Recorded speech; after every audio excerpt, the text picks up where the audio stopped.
version at a major. He took it home, so that's also kind of a shocker in itself that he's already that he in the came bracket. and just did it. But yeah, so this is going to be something else, and this is just going to be such a good match. I think this is going to rival best set of the day. I still currently have it at from this stream section. This yeah. could be the best set. Yeah, I would say it was Zenodo and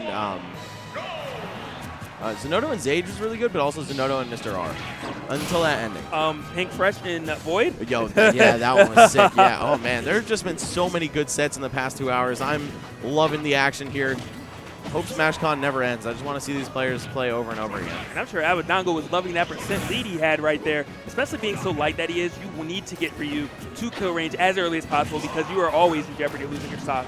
Yeah, this matchup is so interesting because I think Mewtwo really does have a lot of fantastic tools against Ryu, namely that Nair multi-hit against the focus attack and also down tilt and fair, bair, up air, outranging pretty much Ryu's entire moveset, right? And then you can camp him with Shadow Balls, and you have a command grab to beat focus. Yes.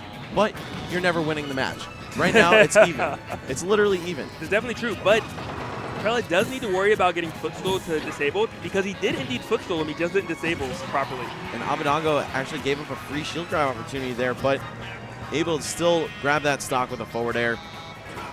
Now Trela's going to respawn, and Ryu chasing Mewtwo down. I don't like his odds here, but literally all he needs to do is hit him with like a couple moves into a true show Ryu. Did you see that right there? I did not know he could up air through that stage.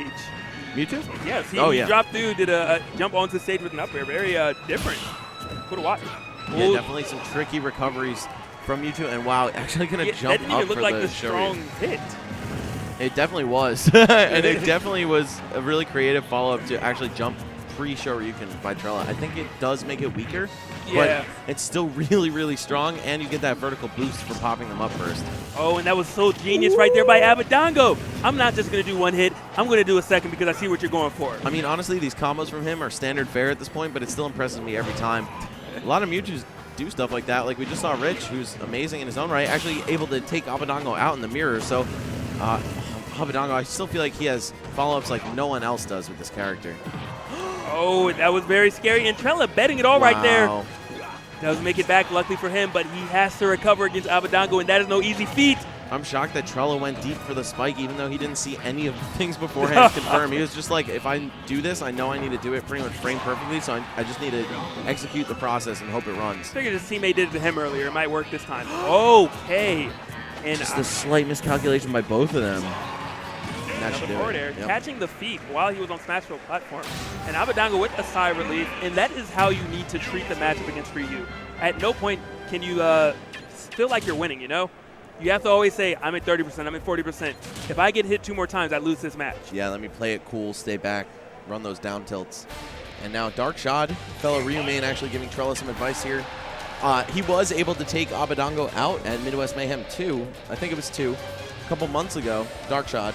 So, you know, maybe he knows the secrets of how to defeat Mewtwo. I know one of those secrets, you're going to have to shield a little bit more. Actually, yeah, keep going. Yeah, because a major thing is Abadango isn't particularly grabbing that often at low percents. Right. He is pressuring, obviously, very well, which is down tilt, forward air kill range, and his nair. So maybe he wants to try to go for an anti-air option.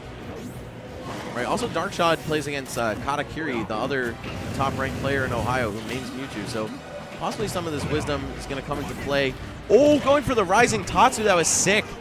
It didn't connect, but it was still beautiful to watch. Yeah, and Abba connecting that back air, I thought we were going to see some spike or something. But both of these guys just kind of playing reserve, not going for anything that's not there. They respect each other. They definitely know each other's names and faces. Oh! Abadango, just as I was complimenting his ridiculous conversion game on his combos, actually dropping his patented Nair footstool disable, but that's so hard to do. Like even in training mode, it's kind of tough. So busting it out on the stage for your losers bracket life, no less. That's something that it seems the Japanese players don't have an issue doing. Yeah. Going for the very difficult tech and the time and pressure because they're so confident in their own ability. And you got to love that about a player. Yeah, I feel like they try to do it in tournaments at their own events as well. And as a result, they're just comfortable doing it on the grand stage, you know?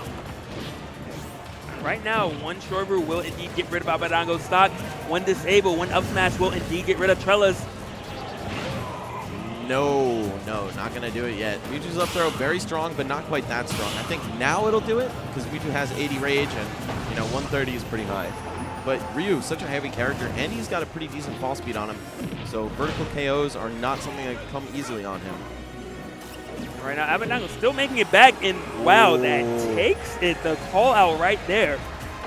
Don't hit a button or I'm coming through. Yeah, I'm pretty sure that was up tilt as well, not up smash. Yeah, the up smash, you really can tell. He goes, ugh. But I love the sound effect you added to it. I mean, he does that. He does that sound effect. They added it, not me. Wow, I just didn't want to forward practice air that. by Abadango. Very delayed, kind of giving Trela a false sense of security there. Dropped the shield for a second and just came through with it.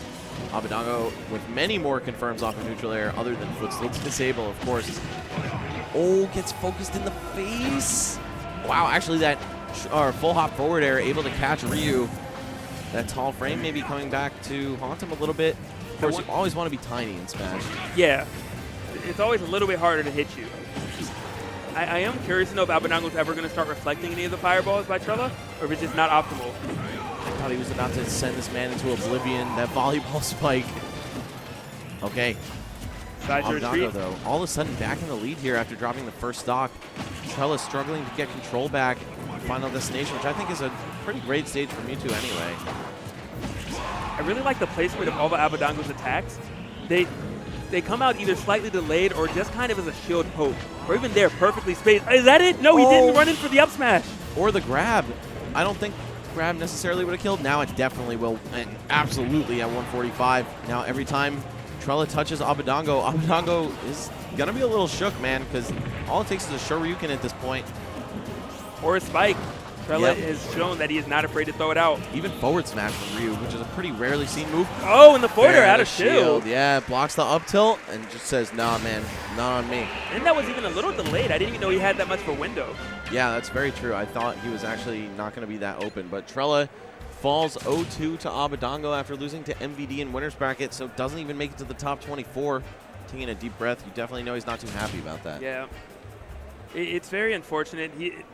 You know, CEO, he didn't do that hot, but we still know that he is, like, just great. Like, you can never watch Trela play and ever say anything negative about him. He has a great attitude about the game. He does things you never see with that character, and he pushes limits. And he only loses to the best. You know, he's no slouch. Yeah, for sure. He's like a lesser Armada. Yeah, maybe, yeah. I really like